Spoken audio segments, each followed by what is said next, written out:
তরুণ যুবক যার পিছুটা নেই, যে ব্যাংকার, আমরা মধ্যবিত্তরা, বয়স্ক লোকেরা, আমরা তো আমাদের পেছনের পরিবারের কথা চিন্তা করি, আমরা আমাদের ছেলে মেয়েদের কথা চিন্তা করি। আমি যদি আজকে একটা গুলিকেট করি আমার পরিবারের কি হবে এই চিন্তা করেছি, তাই না? আপনারা তো কম কষ্ট করেননি।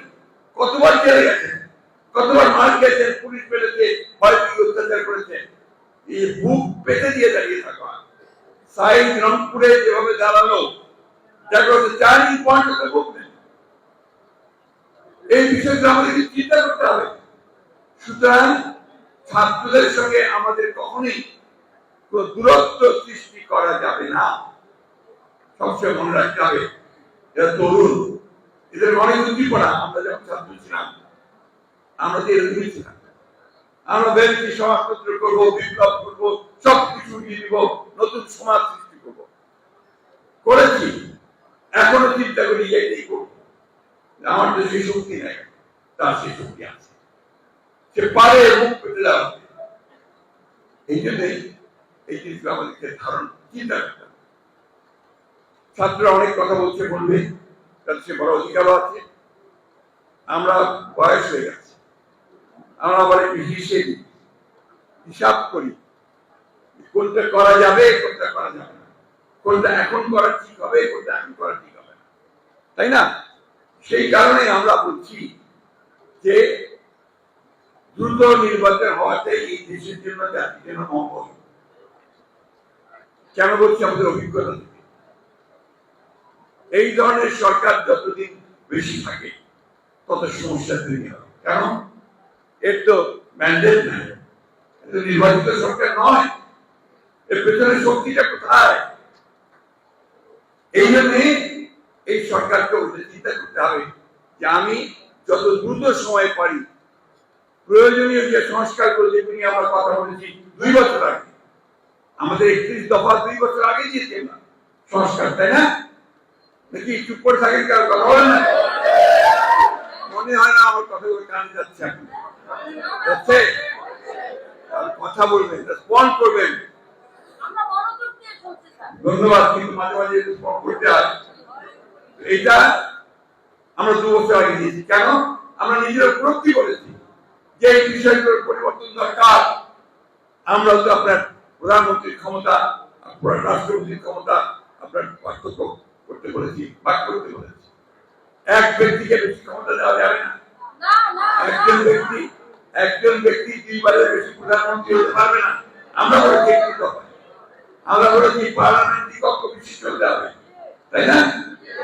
আমরা বলেছি যে বিচার বিভাগকে সংস্কার করতে হবে, প্রশাসনকে সংস্কার করতে হবে, যারা ঘুষ খায় প্রচার করে তাদেরকে দূর করতে হবে। যারা ঘুষ খায় রাজনীতিবিদ, তাদের রাজনীতি করার সুযোগ দেওয়া হবে, পরিষ্কার কথা।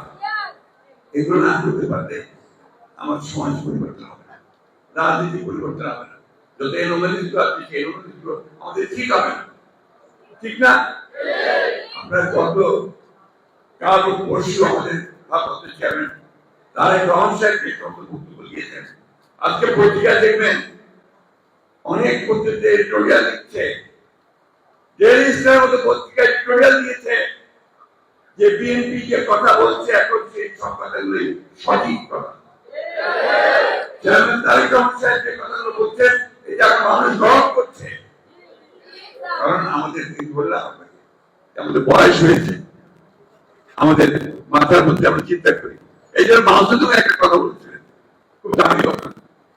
তিনি বলেছেন put the old head on the young shoulder. যুবকের কাঁধে মস্তিষ্ক, বয়স্কদের মস্তিষ্কটাকে বসিয়ে দাও, তাহলে কি হবে? তোমার অভিজ্ঞতা, তোমার সাহস, তোমার যোদ্ধা সব এগিয়ে যাবে, তাই না? এই কথাটা বুঝতে হবে আমাদের সময়। ওই ছাত্রদের বুঝতে হবে, আমাদের বুঝতে হবে। এখন তো ছাত্রদের তরুণ যুবক বলতে চাইলেই সবকিছু পাল্টে দিতে, কতটুকু আমরা পারবো কতটুকু পারবো না সেটা আমরা করছি। এই জন্য আমরা বলেছি যে আমরা অবশ্যই সংস্কার চাই।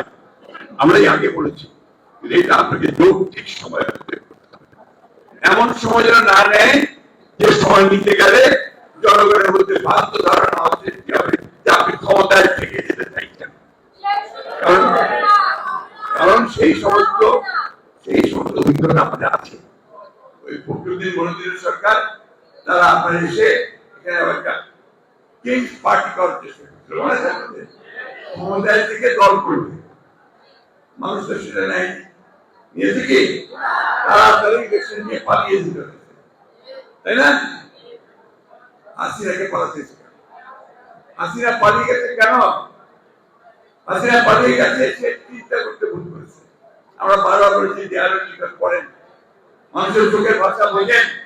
মানুষ এখন আপনাদের আর চায় না, আপনারা দেশটাকে ধ্বংস করেছেন, আমাদের কথা তারা শুনে না, শুনে উল্টো নির্বাচন ব্যবস্থা ধ্বংস করেছেন, ছাত্রদের গুলি করে হত্যা করেছে এবং শেষ পর্যন্ত পালিয়ে গেছে। আমাদের ছেলে মেয়েরা, আমার মেয়েও বলে পালাইছে, পলাইছে, হাসিনা পলাইছে, তাই না? এখন ওই জিনিসটা আমি আবারও রিপিট করতে চাই যে আমরা এমন কাজ যেন না করি, কেউই না, যে কাজ আমাদের দেশকে আবার অনিশ্চয়তার দিকে, অস্থিরতার দিকে নিয়ে যাবে। আমি সংক্ষিপ্ত করে নিয়ে আসছি। মৌলানা ভাসানী আমাদেরকে এসে পথ বারবার দেখিয়েছে।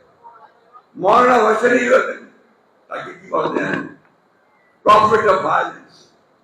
টাইমস পত্রিকাতে যখন আপনার আন্দোলন করছে, প্রচন্ড আন্দোলন, সেই সময় টাইমসকে আপনার ছবিতে, প্রত্যেক ছবিতে মৌলানা ভাসানী হাত তোলে ছবি বেরোনো, তার নিচে প্রফেট অফ ভায়োলেন্স। মৌলানা ভাসানী আমাদের লোকেরা তো অনেক কিছু দাবি করে, তাই না? মৌলানা ভাসানী প্রথম এই পল্টন মডেল গাজী ভাইরা বসে আছে, আমাদের নান্নু ভাইরা বসে আছে, মামুল্লারা সব ছিল, তারা প্রথম সেদিন আপনার বাংলাদেশের স্বাধীনতা ঘোষণা করেছিল। ভুলে গেছেন? বলেন না তো কথা, একটু করে যেটা বলেন না কেন? বলবেন মৌলানাই প্রথম আন্দোলন শুরু করেছিল আপনার আইয়ুব খানের বিরুদ্ধে। একটা অটো রিক্সার একটা হরতাল ছিল,